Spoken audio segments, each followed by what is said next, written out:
CAA আইন বা নাগরিকত্ব সংশোধনীয় আইন, এই আইনের ভেতরে কি এমন প্রোপাগান্ডা রয়েছে যাতে করে বিভিন্ন রাজনৈতিক বিরোধী দলগুলি এর বিরুদ্ধে পদক্ষেপ নিচ্ছে, এর বিরুদ্ধে দাঁড়াচ্ছে। এর ভেতরে কি এমন রয়েছে যার কারণে মানুষ এর বিরোধিতা করছে?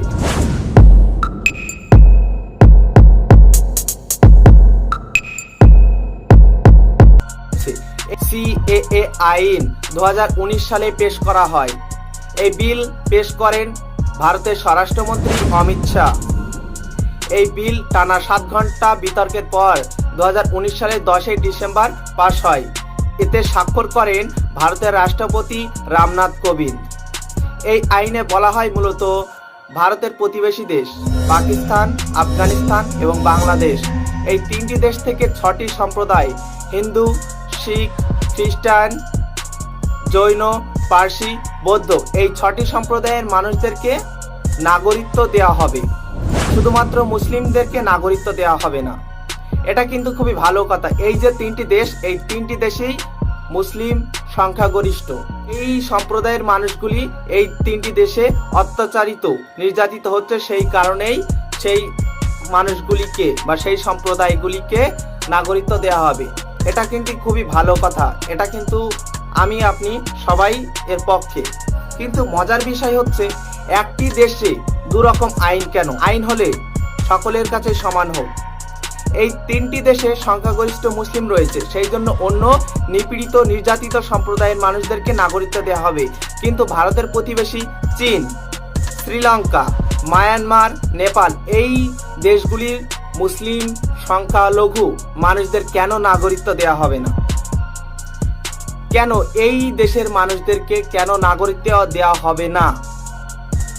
আইন সকলের কাছে সমান, তাহলে একই দেশে দুটি আইন কেন করা হচ্ছে?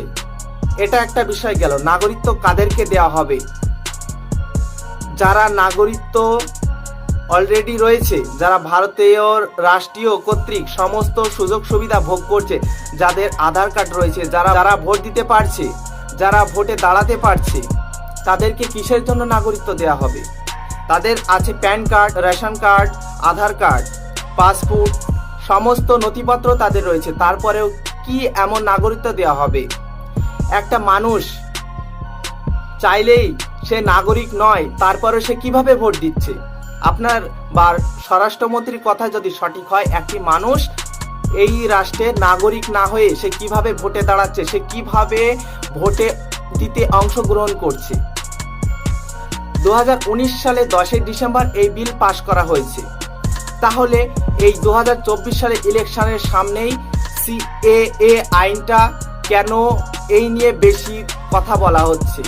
এতদিন কোথায় ছিল এই আইন সম্পর্কে কথা বলা? সিএএ আইন আসলেই কি মানুষকে নাগরিকত্ব দেবে? আমি মেনে নিলাম এই আইন মানুষকে নাগরিকত্ব দেবে। প্রথমে সিএএ লাগু করা হবে, তারপর হবে এনআরসি।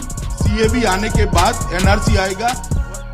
আসলেই আসামে যে বিষয়টি হয়েছে, ওখানে কি শুধুই মুসলিমদেরকে বাদ দেওয়া হয়েছে এনআরসি থেকে? ভালো করে ভেবে দেখো। অমিত শাহ পরিষ্কার ভাবে বলে দিয়েছেন, बंगाल चूंकि बॉर्डर स्टेट है तो बंगाल के लिए ज्यादा एक्यूट समस्या है, परंतु पूरे देश की समस्या है। घुसपैठिया देश की समस्या है, घुसपैठिया देश की समस्या है, घुसपैठिया देश की। ভালো করে চিন্তা ভাবনা করে দেখো, সিএএ আইন মানুষকে কি এমন নাগরিকত্ব দেবে?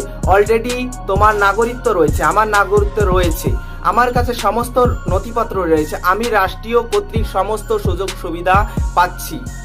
তারপরেও কি এমন নাগরিকত্ব দিতে চাইছে তারা? একটি মানুষ নাগরিক না হলে সে কি ভোটে অংশগ্রহণ করতে পারে? আর একই রাষ্ট্রে কেন 2 রকম আইন হবে? হলে সকলের জন্যই সমান। আইন তো কখনো মানুষ হিসেবে বিচার করে না, আইন সকলের কাছে সমান। তাহলে একই রাষ্ট্রে 2টি আইন কেন?